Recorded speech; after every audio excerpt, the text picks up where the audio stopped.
Okay, welcome back. We're talking about the login file. So I'm going to go to this location called var logs. So move in here to var log and look at the logs there. And there's the wtemp file. Now, obviously, it says it's readable by everybody. I'm thinking, really? Readable by everybody? That can't be right. I'm just going to do a less on there and say wtmp.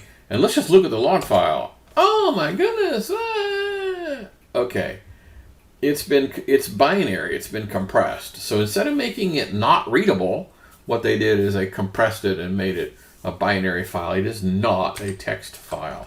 I'm gonna type clear just so I can see what the heck I'm doing. Okay, so some files, some logs are just plain old text files, and some of them are binary files. Okay.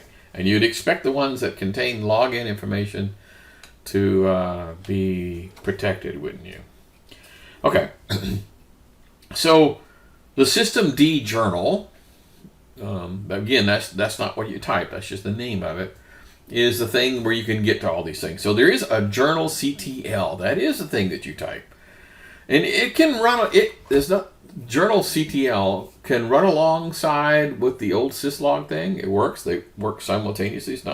It typically uses a binary format, so it's smaller, faster, and safer, right? And it can be configured to collect and pool data locally, and it can be configured to remotely do something. There's a thing called a journal gateway and a journal upload. And so if I wanted to do this, I would go to systemd.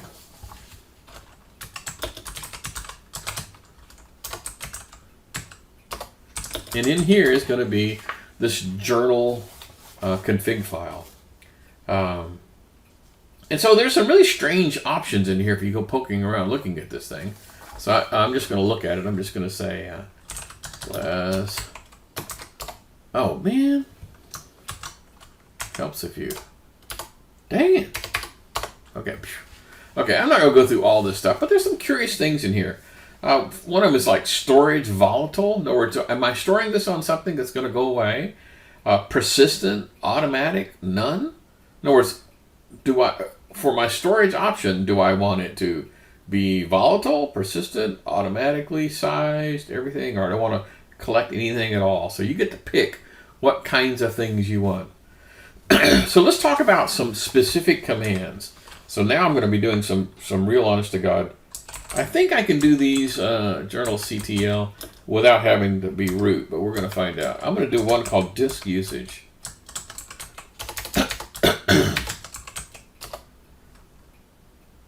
Okay, so right now, my archived and active journals are taking up 80 megabytes in the file system. That's not bad. How about, let's do one that says list boots.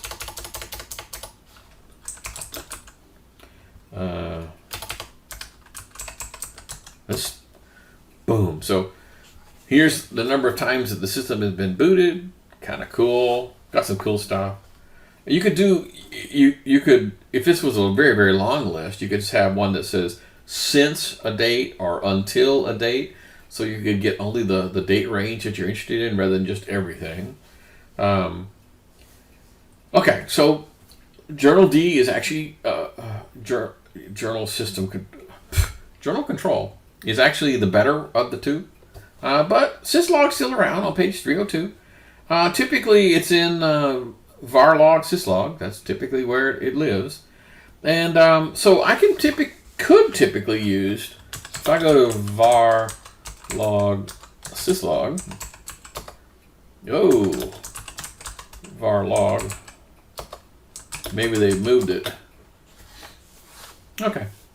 So syslog is a big thing, but I have no read permission on that. But I can use cat and less and grep and all those kinds of things, right? So let's look at a little bit. I'm going to go ahead and do a sudo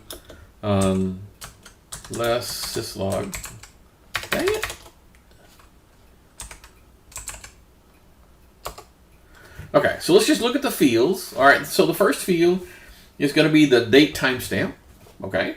The next one is the host name where this thing occurred. Because remember now, this could be, collecting data from other machines and putting them all together. So that what server you're on is kind of sort of important if you're centrally collecting these things, right? Okay, cool.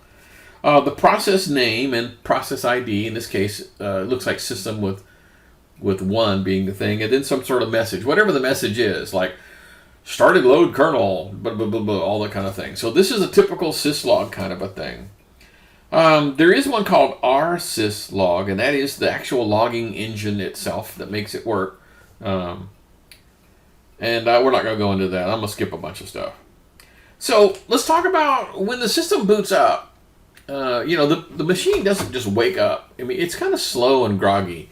If it hasn't had its coffee yet, it's not really ready for prime time. So during the initial boot, right, the machine is not completely running yet. I really can't use the newer systemd stuff because the systemd module hasn't been loaded yet.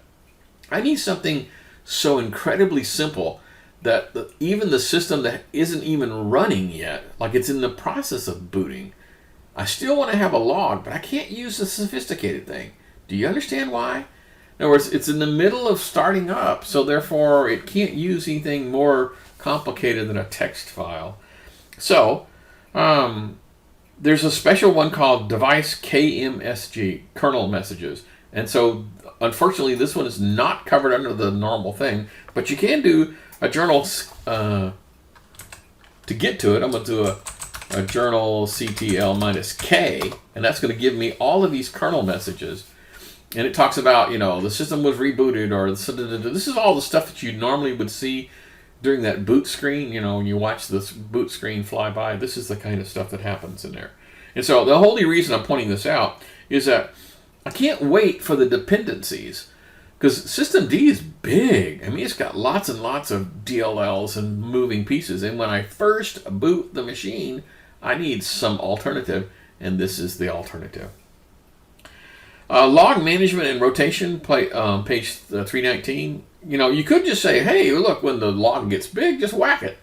That's not incredibly bright. Probably what you want to do is what's called log rotation.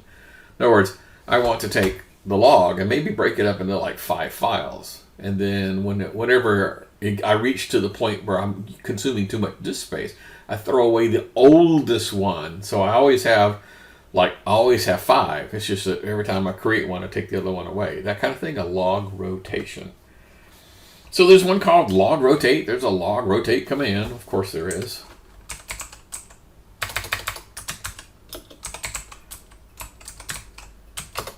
So the log rotate command talks about, setting up the rotation, the compression, and all the rest of that stuff.